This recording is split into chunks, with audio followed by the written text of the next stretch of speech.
নমস্কার দর্শক বন্ধুরা। আচ্ছা, ছোটবেলায় আমরা সবাই পড়েছি না, পাখি সব করে রব রাতি পোহাইল, কাননে কুসুম কলি সকলই ফুটিল।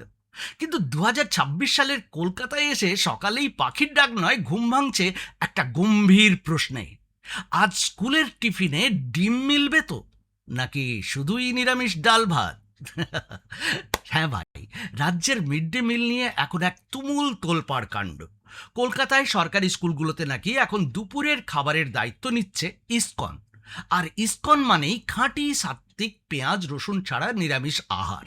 আর বরাদ্দ কত? মাথাপিছু মাত্র 10 টাকা।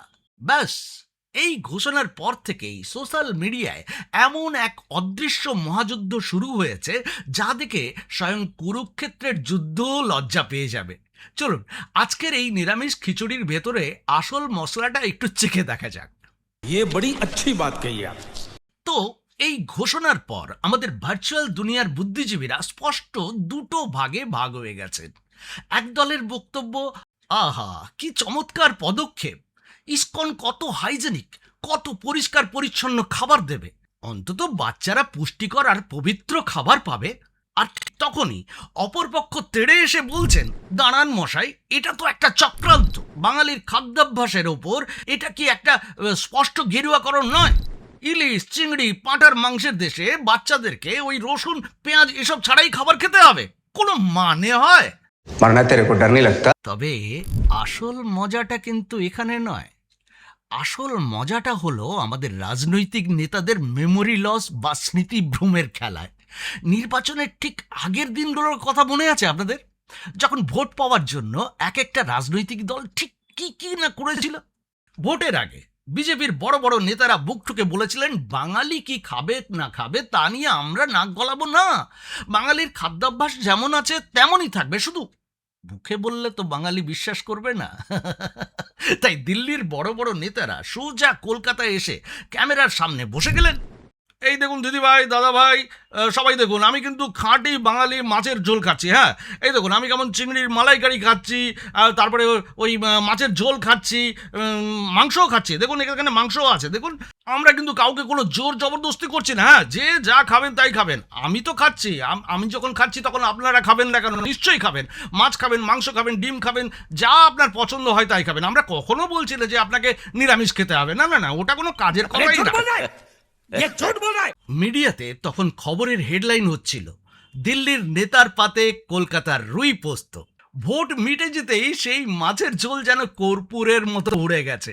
এখন বাচ্চার পাতে এসে হাজির হয়েছে 10 টাকার সাত্ত্বিক মেনু। আমজনতা এখন ভাবছে, নেতারা ভোটের আগে যে মাংসের হাড় চিবিয়ে দেখালেন, ওটা কি তবে শুধুই ভোট ব্যাংকের জন্য ডামি ছিল? আচ্ছা, এবার একটা বিশুদ্ধ তথ্যে আসি। মাথাপিছু বরাদ্দ কত? 10 টাকা। হ্যাঁ, মাত্র একখানা 10 টাকার নোট। আজকের বাজারে গিয়ে একটা কাঁচা লঙ্কা আর দুটো আলু কিনতে গেলেও পকেট ফাঁকা হয়ে যায়। সেখানে 10 টাকায় ইসকন কিভাবে বাচ্চাদের প্রথম সারির পুষ্টিকর নিরামিষ খাবার দেবে? বিরাট বড় ম্যাজিক। तुमसे ना हो पाएगा। বাঙালি অবশ্য রসিকতা করে বলতে শুরু করে দিয়েছে, ইসকনের সাধু মহারাজেরা যদি 10 টাকায় এত বড় পুষ্টির প্যাকেট এনে দিতে পারেন, তবে তো রাজ্যের অর্থমন্ত্রকটা ওনাদের হাতেই ছেড়ে দেওয়া উচিত, নাকি?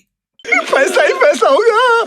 তবে হ্যাঁ, বিতর্কের মাঝেও একটা বড় অংশের মানুষ বলছেন, খাবার নিরামিষ হোক অথবা আমিষ, সরকারি স্কুলের গরিব ঘরের বাচ্চাগুলো যেন পেট পুরে পরিষ্কার পরিচ্ছন্ন উপায়ে তৈরি খাবারটা পায়।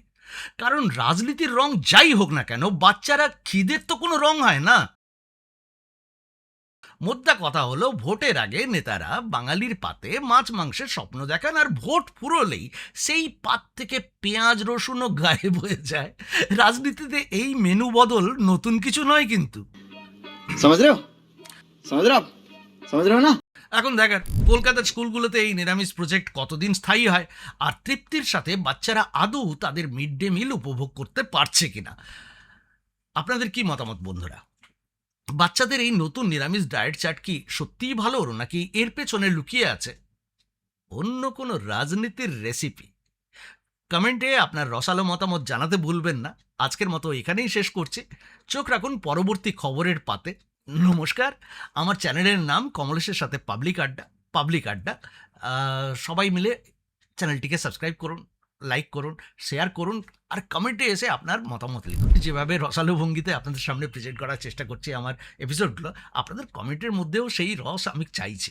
আপনারাও সেইভাবে মতামত দিন। নমস্কার, আজকে এই পর্যন্ত। আবার দেখা হবে পরবর্তী একটি এপিসোডে। সবাই ভালো থাকবেন, সুস্থ থাকবেন। নমস্কার।